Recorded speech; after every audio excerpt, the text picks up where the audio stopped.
to WiziQ and Moodle, and that's Sylvia Gunan, who's originally from Ireland, but she lives in Greece. Sylvia has been teaching English as a foreign and I guess second language for a number of years, 18 years, and she teaches both face-to-face and online. She specializes in exam preparation.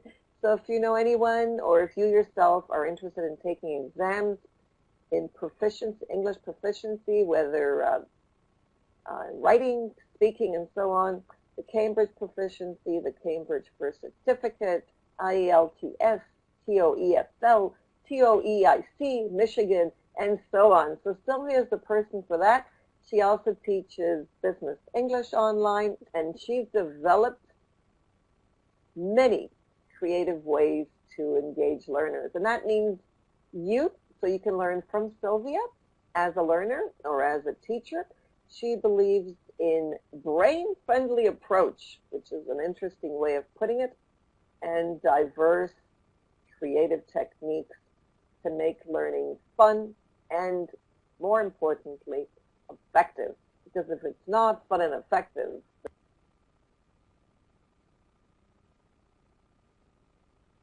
it's frustrating, I guess.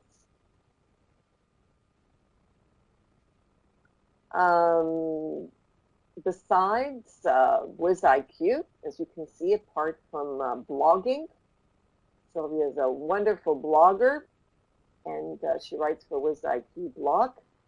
She lives in Greece, as I said, with her husband and 4 bilingual children whom she teaches English. And I believe that's part of homeschooling. Teaching for Sylvia is not just a job, it's a way of life. So I'm going to give Sylvia the mic so that you can get a chance to both hear and see. So Sylvia, if you could just raise your hand.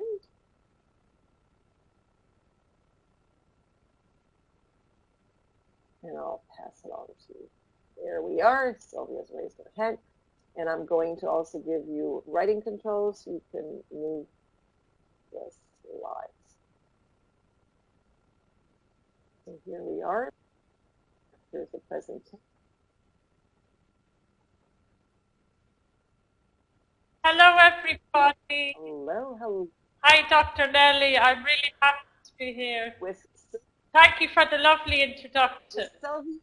Is my audio clear? Yes. With Sylvia, you don't need to raise the volume because she is a very victory person.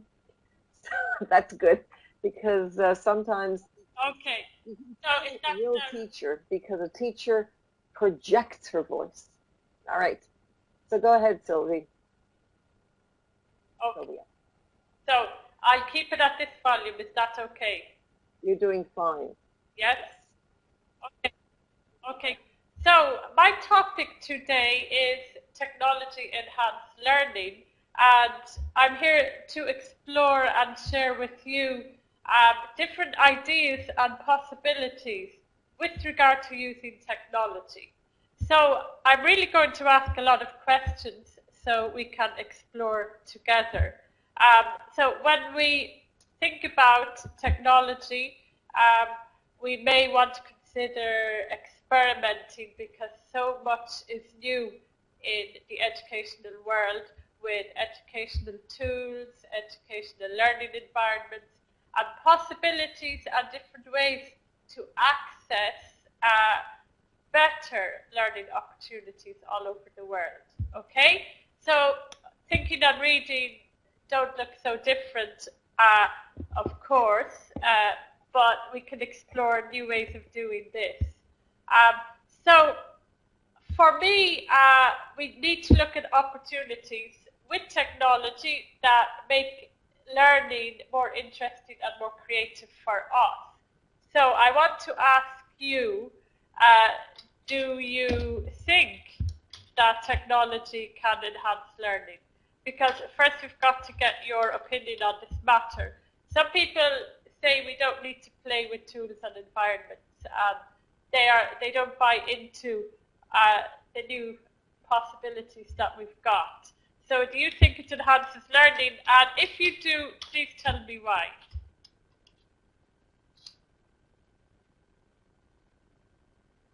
Okay, so you're welcome to interact here and describe all of your ideas or doubts, questions or opinions, okay? Because there's much more to explore together as we go through. Okay, Jean-Pierre, yes, it does depend on different things. We should only use technology if it's going to make our situation better. Okay. Oh, yeah, sorry if you don't have a video. Okay, so would anyone else like to write some ideas about what this depends on, enhancing our learning? Okay, we can enhance our learning with technology if we know how, but sometimes we can do more harm than good if we do not know how. So, yeah, I'm not here only to lecture, I'm here to hear your opinions, if you want to do that. If you don't want to do that, I can share mine. Okay, so I can see some people typing, and I'll wait and see what you've got to say. Anyway, one big thing is that more and more people will have access to education than they ever had in the past. And for this, I mean people from deprived areas, poor countries, poor economies. Yes, if they have the infrastructure. Thank you, Michael. Yeah, you know, because I have dreams of being able to help children in deprived areas or third world countries, but we do need one step further with technology so that they can have access to a computer or some kind of device. But I think with mobile learning, this is going to make it happen more easily in future. Yeah, we need improvements with broadband, yes, and very good instruction and design. We're going to talk about all that very, very soon and very quickly. So I'll go ahead. So really, what I want to say is that I think that technology, if we have our good broadband and wider access around the world, for me, technology changes our thinking from lateral kind of tunnel vision thinking into, I mean, linear. Linear is when it's like tunnel vision, and lateral is when our thinking and our ideas just go absolutely everywhere. I think that the internet has just opened up all our possibilities. We can go as far as we want because I think that technology can help our thinking skills, and we can develop our thinking skills more and more and more without limitation. Okay, now, here's the question. What do the internet, neuron growth, and creativity have in common? So I've mentioned the internet, and then we can talk about our brain, our thinking skills, and creativity. Okay, Sina cannot hear me. Can anyone else hear me? Can you hear me? Okay, Michael. Okay, you can. Okay, so Sina must have a connection problem. Yeah, of course, on the internet we get a wealth of information that informs our mind. Yes. Yeah. Okay, I think that because we're all connected on the internet, this interconnectivity is like a collective bank of sharing. So as a human species, we are all much more connected, and obviously our minds will be influenced by those people we follow. Okay, can anybody else hear echoes? Because I've got my headphones, there shouldn't be an echo, and I've been using this all morning. All right, okay. So I'm going to explore today with you what these connections are. In some strange ways, they look very familiar, and they are all interconnected, and they reflect who we are as people as well. Yeah, we need to be selective, so I'll go quickly because I want you to tell me all about your selection. criteria. Now, okay, this is just different views of the internet. And a quote: "In all chaos there is a cosmos, in all disorder a secret order," by Carl Jung. Okay. Okay, yeah. So, maybe the internet looks very chaotic. And if you are not used to surfing the internet, for example, or learning how to find the correct information, you can get very lost or very frustrated or lose a lot of time. And it's something we do not want our learners to do. So, do you think that the internet is chaotic? Do you think that we need better social media skills or better research skills? Do you think that this is important? And also, do we need this chaos to make progress?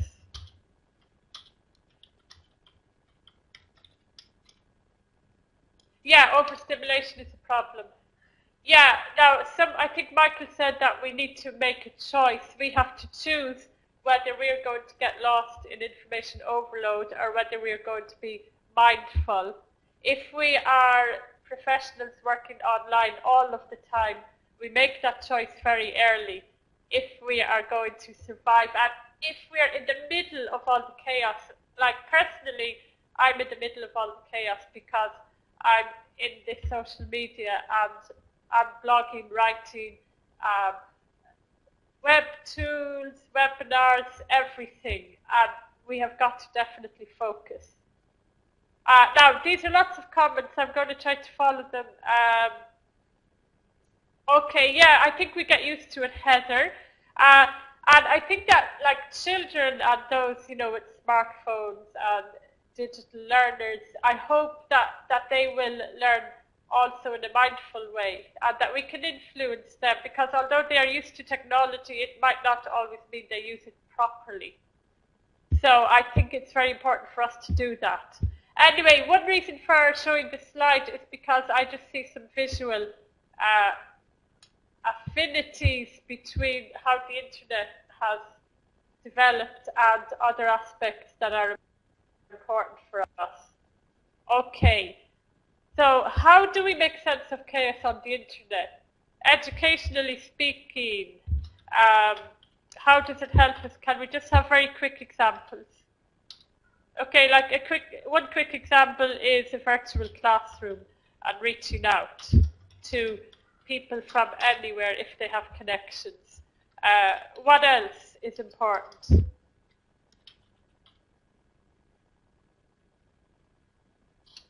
Oh, the background noise. Yes, yes. You have to focus and sift your way through the noise, because we get distracted from our work in social environments, for example. What about our students? I know, for example, that Dr. Nellie is an expert on web questing, and I think that's one of the most powerful ways to get rid of cyber noise, because if we can train our students to go on educational web quests, they will realize where the treasure is on the internet and how their minds can develop more and how to shut out the distraction. So I'm a big fan of what Dr. Nellie does with the web questing. Now,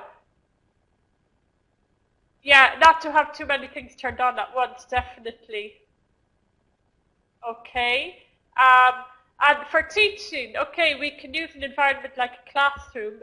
We can create our content using multimedia. Okay, we're going to see much more of this very soon.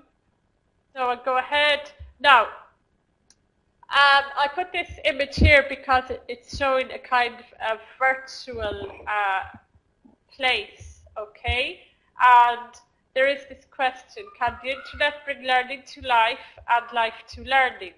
So we often complain about course books, and we complain about dead lessons and out-of-date print and out-of-date ideas and left brain focus that bores students with no creativity.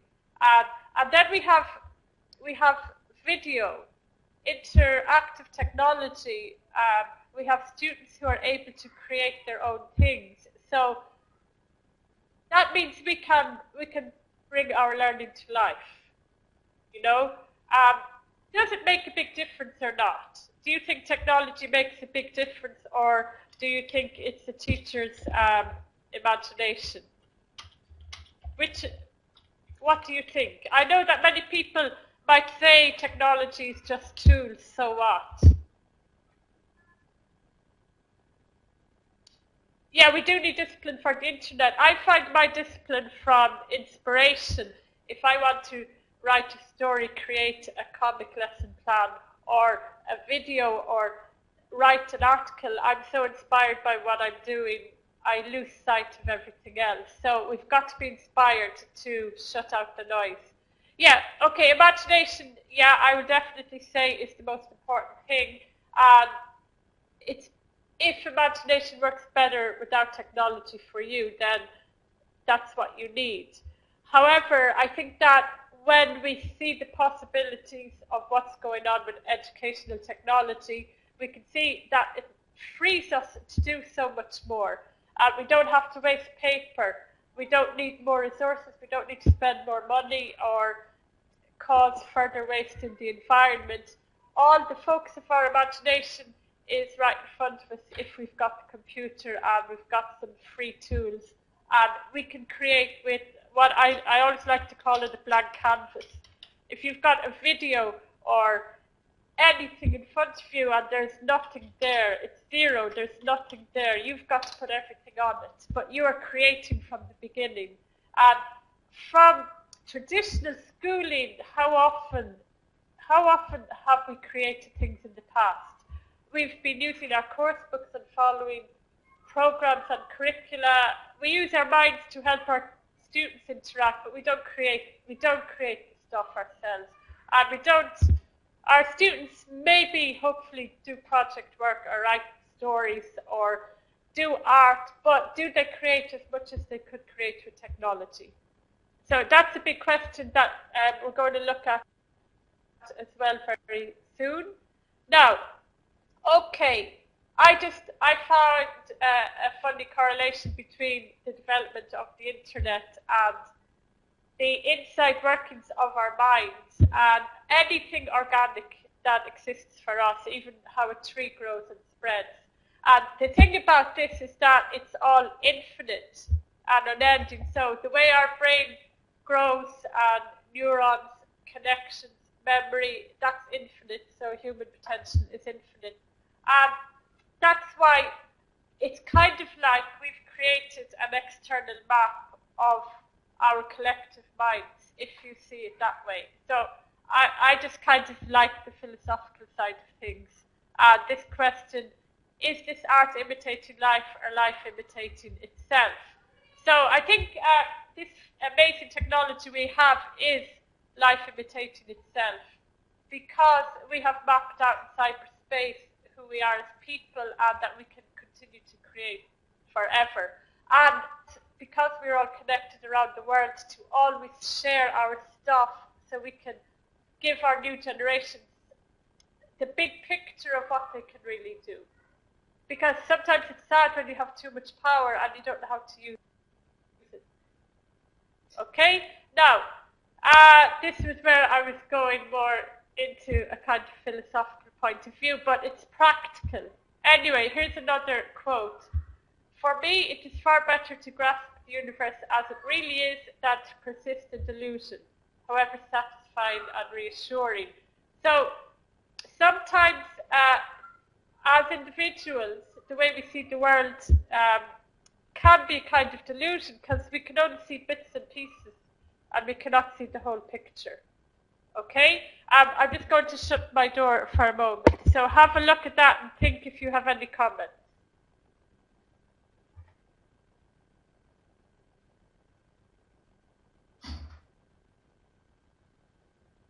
Are there any questions about or comments you'd like to make there? Okay, sorry, I was closing my door. Okay, so sometimes if we are just inside our classroom or inside our village or little town, uh, everything we understand about the world comes from our own culture, our own training, or our own TV or media. And in the past, that has been very limiting with cultural bias, political bias, uh, you know, like kind of like Big Brother and George Orwell, how much reality are we allowed to see, or do we allow ourselves to experience? So I think technology will enhance our learning and the learning of our students and how we interact in a multicultural way, because we can remove our delusions. We can find out our own truths on the internet, in social networks, breaking down cultural barriers or social barriers, and not remain tied to one classroom, one town, one cultural bias. So this is the first time we've ever been able to do this, to reach out and learn what we want for ourselves. So I think it's more collectively inspiring and more individually freeing for us, because we can develop as individuals beyond our local culture or our family traditions or anything like that. And that's very important, I think, to evolve as people. So, do you have any comments on what I said so far? We're going to move on to the practical aspects of technology. Sina, I'm not sure what your problem is there, whether it's sound or ideas. Yeah, too much information is something that we have to learn. We have to learn to kind of keep out by only focusing on what our objectives are. And actually, there's a very good book I have about that. So after the class, I'll put the book in the course feed. Okay. You're really giving some very detailed feedback here. So I'm going to read what Michael says. I really believe that the virtual classroom is the closest thing that resembles a real learning environment, but we need to learn how the internet has changed our face-to-face communication.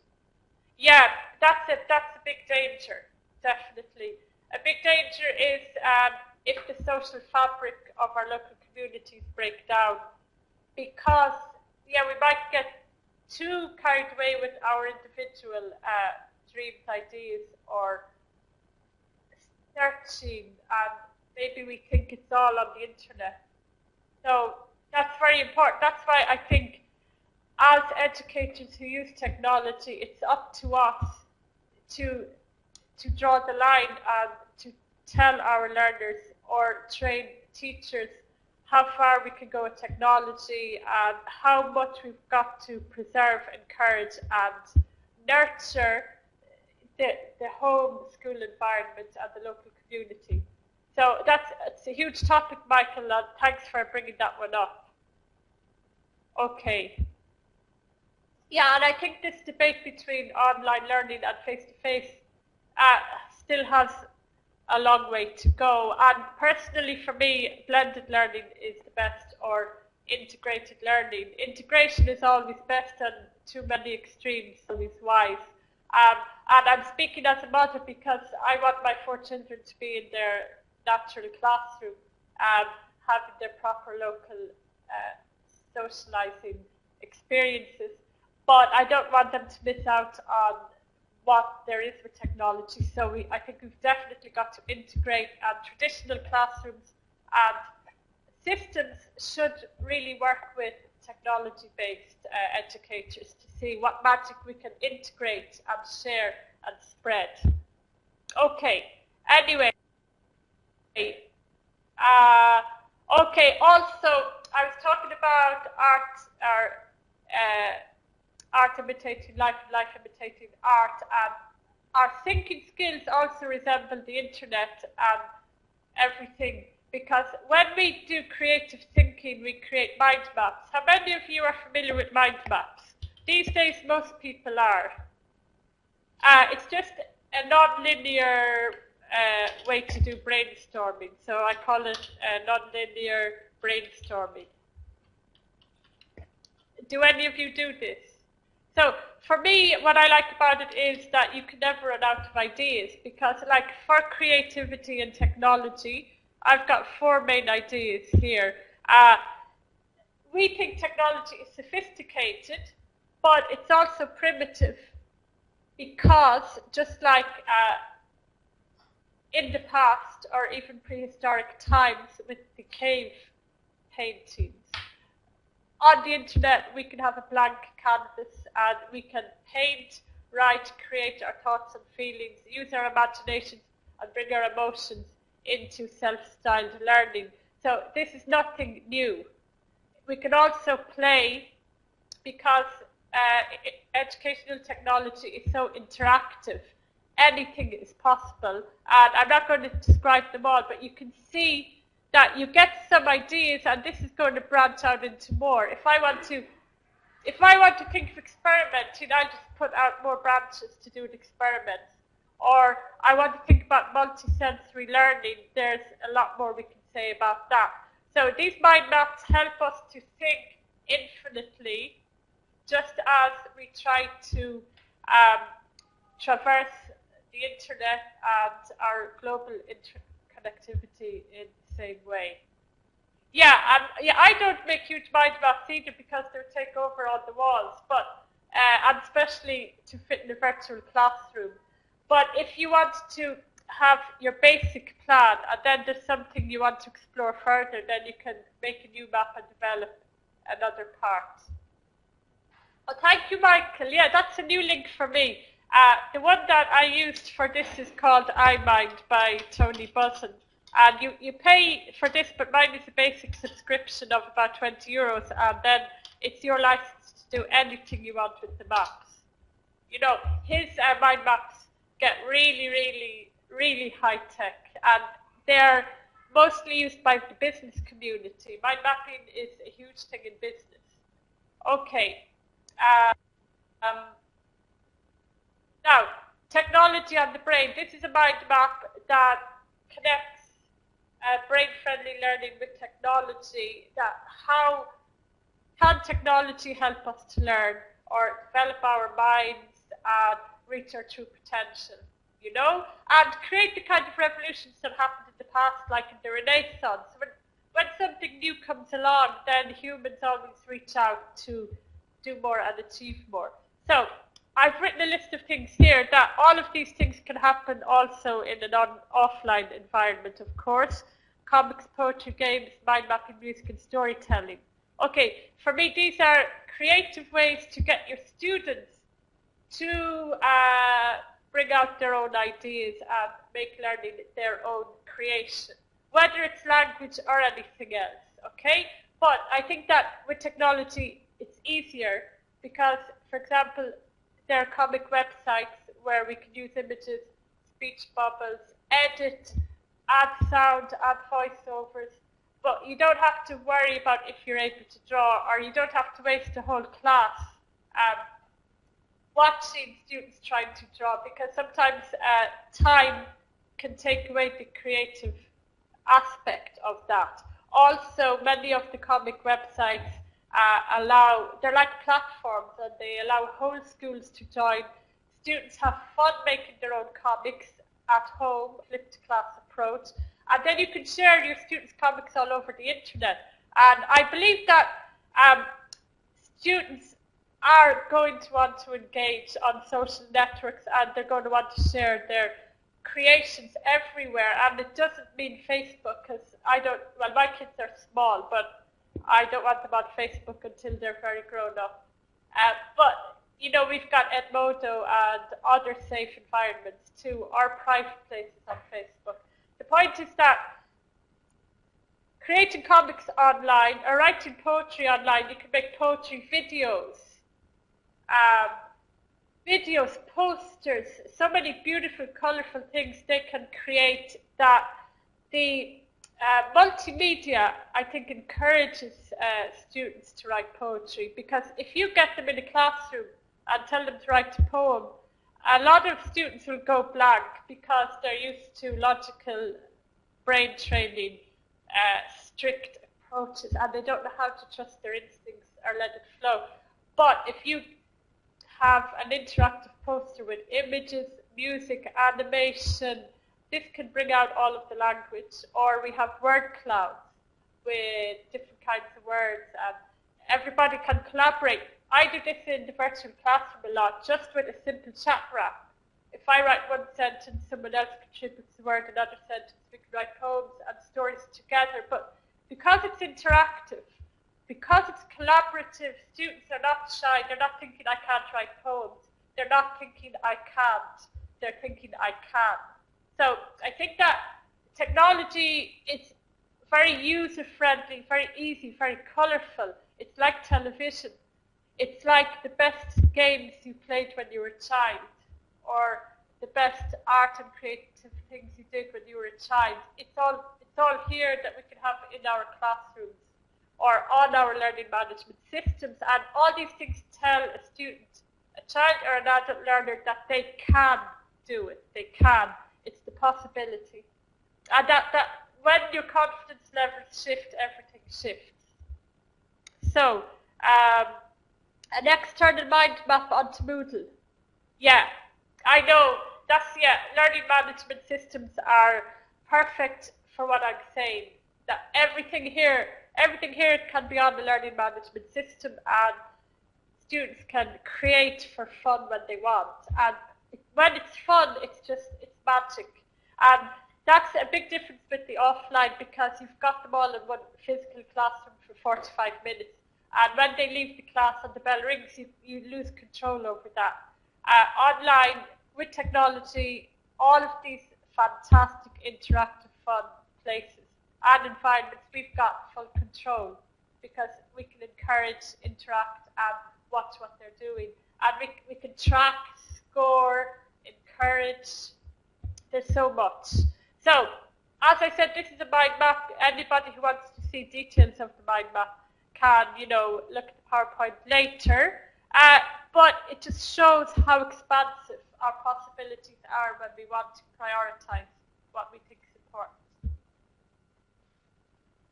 Okay. Now, I've got a lot of questions here. So, technology enhanced learning, the practical aspects. So, why am I showing images of the internet, the brain, and the universe? So, sometimes I can be very philosophical, and people might think I'm weird or nerdy. So, here, A, because I'm a pseudo-intellectual, B, because I'm suffering from my own delusions, C, to remind you of things you already know, or D, what you think. So, why are we looking at all of this stuff? Maybe we should just be looking at Moodle or specific environments and not looking at the big picture behind. Yeah, it makes learners more motivated. So Sina, okay, you think all of these are important because it's showing how important the philosophy of technology is. Sitting down with an instructor to discuss a topic from class. Yeah, very good. Yeah, I have noticed that I can be much closer to my students online, and especially shy students, because I found that a lot of shy people come to me with little poems and little ideas, and they just want to show me, that's all. And it may not even be part of their homework, and it may not be part of their course, but they found something they want to express, and they want to share it with me. In a classroom situation, they would be too shy to do that. They wouldn't have the idea or the technology to sit down and create something nice. Sometimes I think they feel a paper and a pencil is hard work. It's like writing 100 lines, I must not speak in class. They find it to be a kind of punishment, but the multimedia aspect is more like fun and not punishment, and they don't know they're learning. They just think, wow, I can't believe I had that idea. It's really clever and it's really fun. So, oh yeah, Heather has a good point about virtual classrooms. To raise your hand and be seen. There are many different advantages when you think about it. It would be good to write down a list of those on an article. Okay, anyway, creativity and technology. So what do you think about this? We've got to truly appreciate the power of educational technology to transform education. creative educational projects expand minds and strengthen neural networks. Neural networks resemble cyber networks. Okay, do you agree with any of these or all of these?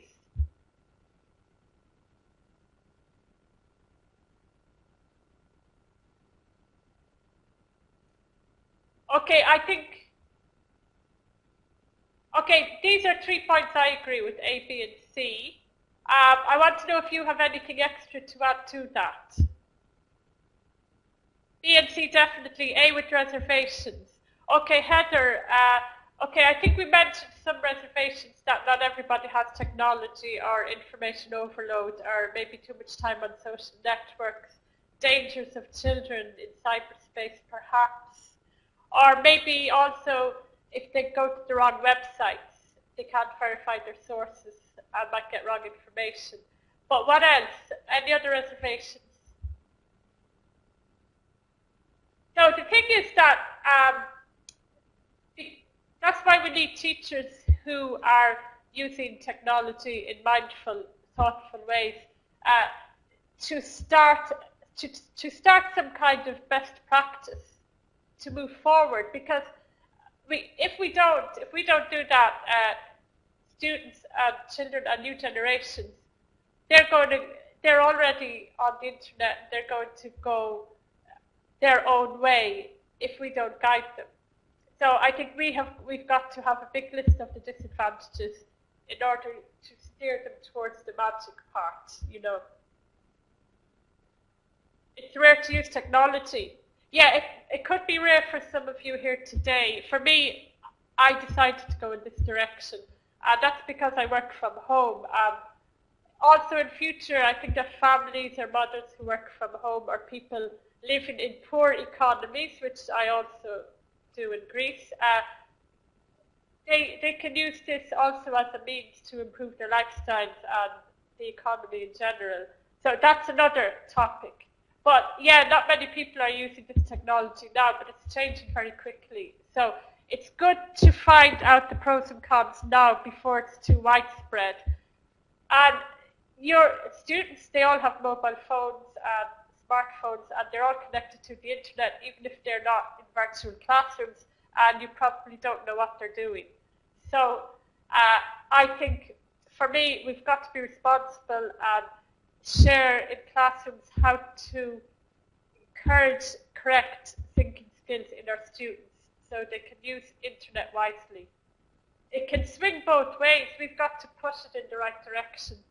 So that's something I'm still searching for ideas about that. Maybe it's something I'd like to study or write about.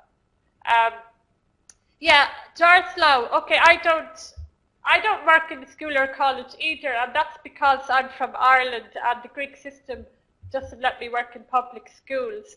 And when I went to private schools, they were too limited and old-fashioned with no resources, but mostly because they didn't pay enough.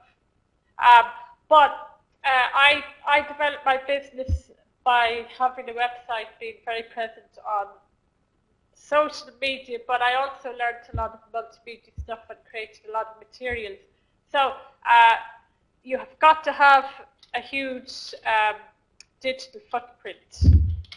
And my footprint grew very, very slowly because I'm a mother, okay? And I could never attend webinars. There are many things I could never do. I slowly created something every day, and it built up slowly. So if I can do it, anybody can do it.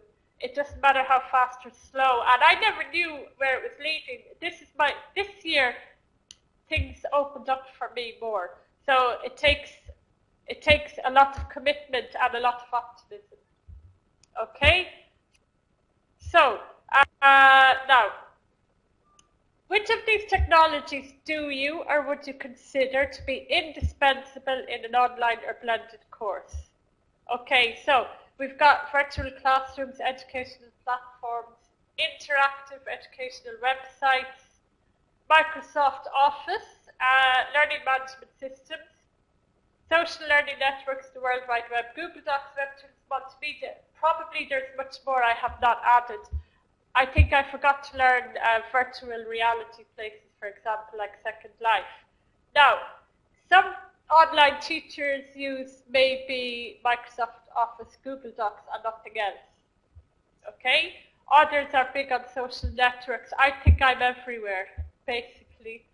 So, yeah, I'm a prime candidate to study in a laboratory on how we keep the mindful side without getting lost in information overload. But which do you consider indispensable? Okay, if you had enough bandwidth, what would be indispensable? I'm glad you all like the mind map thing. Yeah, I think mind maps, it's not only for brainstorming, I think that they're very visually attractive. And we can present everything quickly without having endless lists of things. Linear, I try to avoid linear as much as possible.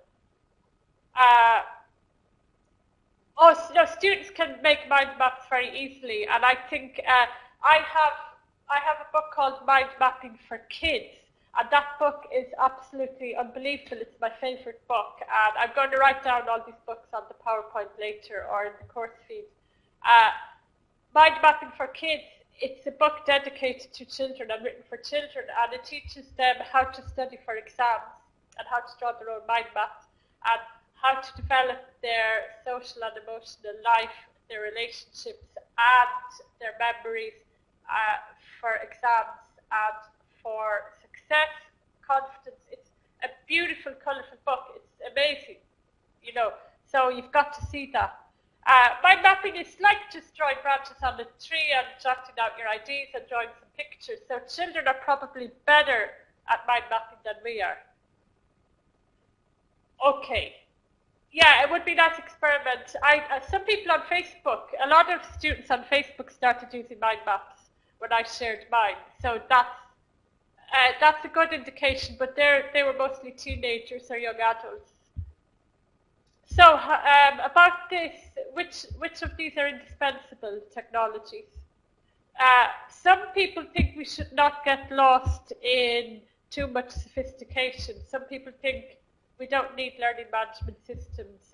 We should keep it to Google Docs. Some people think social learning networks are a waste of time. Although I have to say that I have used Facebook in very educational ways. I started off using it just for students, but it developed into something massive with teachers. And now we've just got huge inspirational networks on Facebook. And I mean, it's something that just blossomed, and it's amazing. And lots of that came to WiziQ, like the MOOC we're doing now, all came from our networks on Facebook. Yes, it does, and you can have a closed group or even a secret group if you don't want distraction. And Facebook is very well organized because you can put up your videos and your images and your files and discussion threads, and it's amazing what you can do, really. Yeah, in closed groups. Open groups are terrible for spamming or superficial stuff or those kinds of weird cyber relationships you need to avoid. Okay. Anyway, so these are the most important things. You can use some of these or all of these. Like I said, I use most of these. I think Dr. Nellie does too. Especially the most important, well, Moodle, which I have learned up to a point, but I have a lot more to learn with that. Okay.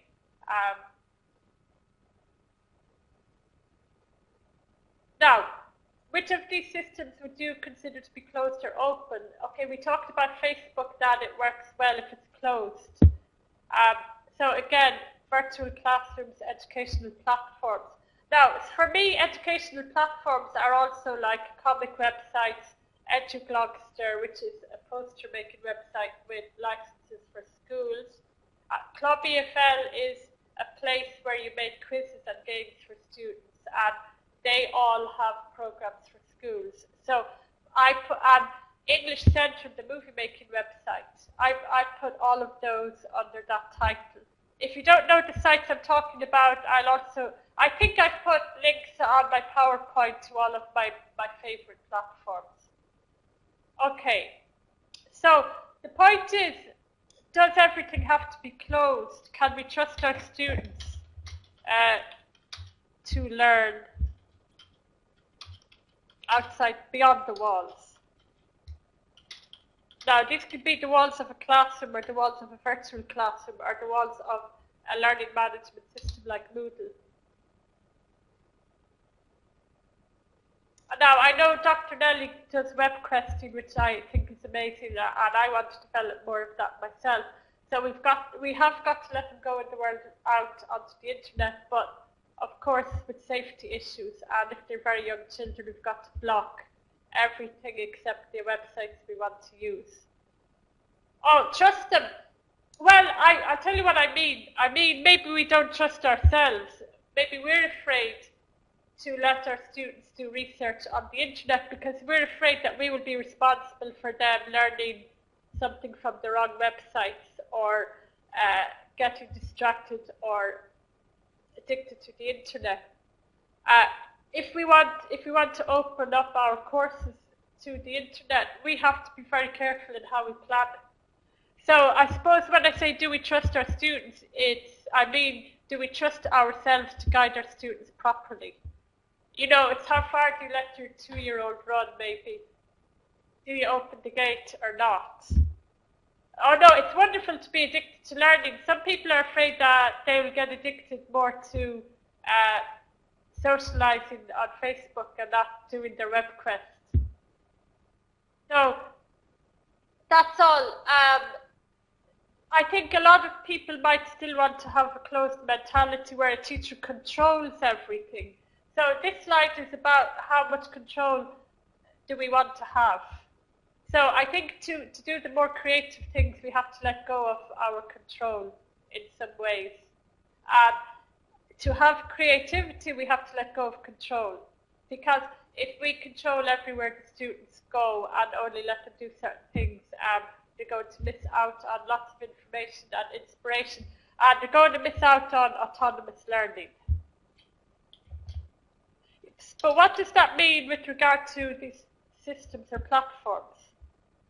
So I think for the World Wide Web, it depends on their age, and it depends on if you know how to really plan web quests that are educational and will help students to find themselves and not lose themselves. Okay? So, like for me, if I wanted to focus on this, I would definitely study any blog Dr. Nellie has written about web questing or any of her work on this subject, because I'm fascinated by this, but I don't have her experience with web questing. But it's something we all need to explore if we've got young teenagers, maybe, from classrooms in the blended learning programs, and we want them to do research. We can't say go to the local library and get some 20-year-old encyclopedias. We have to send them to the right places. Okay. Okay, so I think we can keep a measure of control with our virtual classrooms and special educational platforms, and let them free on YouTube creating their own videos, but maybe with a special YouTube channel and block the other stuff. Then guide them properly on which sites they should go onto on the internet. And WebTools is great because WebTools are great because we can help them to be really creative with what they know already without just reading and clicking from site to site to site, because that's how they lose themselves and they don't always learn. Maybe they learn more by creating their own stuff and developing their own ideas. Parents are very afraid of this, which is why I brought up the subject. So if I was asked to take teenagers onto the internet or a blended learning system, I would definitely have a closed learning management system and some of these creative educational platforms. And then I would create private social networks and private YouTube channel where they can upload their own YouTube videos. And then I would learn how to get them out on the web quests because I think it's very important. Okay. Okay, so that was a question there.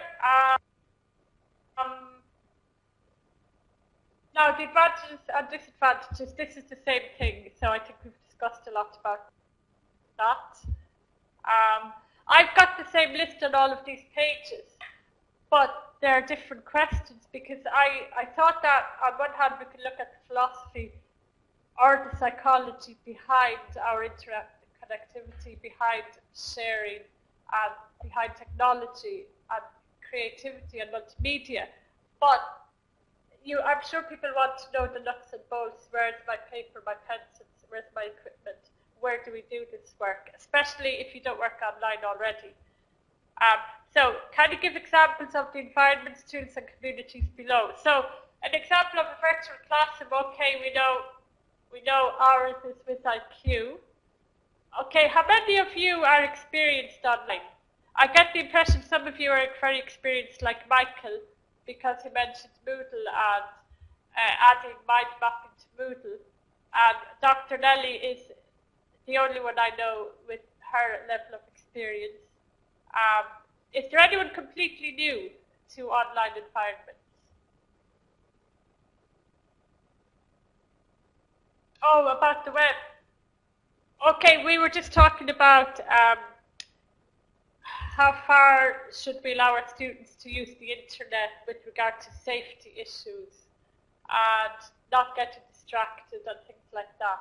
But okay, I'll repeat, Elena, that I said what I would do is if I had teenagers and I wanted to incorporate their programs online, I would use a closed learning management system where they have private passwords, educational platforms which also have protected passwords, and Google Docs and private YouTube channels, but I would also help them to explore the internet safely using some, programs that block out bad websites and showing them where to look.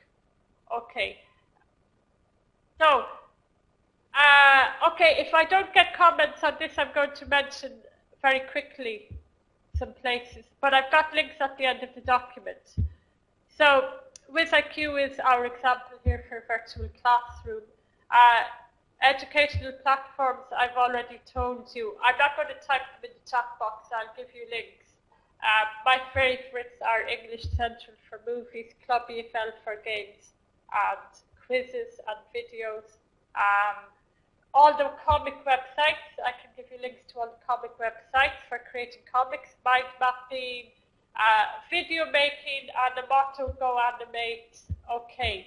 All of these platforms are designed for schools. Okay. And I'm a freelance teacher, so I mention schools because I'm speaking to everybody, but, I do that for my children or my private students also, or my website for the public. Okay? Interactive educational websites, well, that's kind of like those, it's where you can create your own videos, your own comics, your own stories, make your own quizzes. All of these are important for our students to be creative and autonomous. Okay, and develop the minds, open their minds. Okay, we need our basic tools, of course. Okay, I think that you don't have too many questions about that part. Probably the rest will be up to you if you want to ask me questions. I've written my favorite books here. Now, we talked a lot about the dangers of the internet or levels of distraction, of being mindful, focusing, working on the web, how we can harness the best of the web without the harmful influences. And NetSmart is a really good book that studies this subject. And I think anyone who works online or cares about children in the digital age should read that book. These are my basic books, which are nothing to do with technology, but they're to do with the wiring of our minds and our human experience. And anyone who teaches or anyone who's a parent, I think, would love to read these. And of course, they're very famous. The dragonfly effect is also something to do with the internet and social networking. And for me, education and influence. Whether we want to influence our own students, develop our own ways of working with social media, or have wider influences like helping with charities, sharing our work on our own websites that lots of people can benefit from, and the public at large. This dragonfly effect studies social media and the psychology of sharing. and success, and it's very, very interesting. Okay, a colleague of mine, Andre Klein, is somebody who helped me when I first came online to get used to social media and get used to blogging, writing, and building a website. And he has some great psychological approaches to all of that, as you can see from the title of the book. He's got lots of books, and so I recommend his 2 books there. And his work has helped me so much that in my webinar that I planned for Jason's English language teacher training MOOC, I used some of his work as assignments for the teachers on the course, because I learned so much from his work. I just wanted to see how other teachers can also learn from his work. Okay, these are important blogs I follow: Social Media Examiner, Blue Gloss blog, Learn Out Live, that's Andrew Klein's blog. And these are some articles: How to Build Up a Thriving Personal Learning Network Online. EduQuest is about everything to do with online systems and social media and teaching online. And creativity. So actually, I've written a lot about creativity. A lot of it is on WiziQ. I've built up a lot of articles here on WiziQ, and sometimes I put them on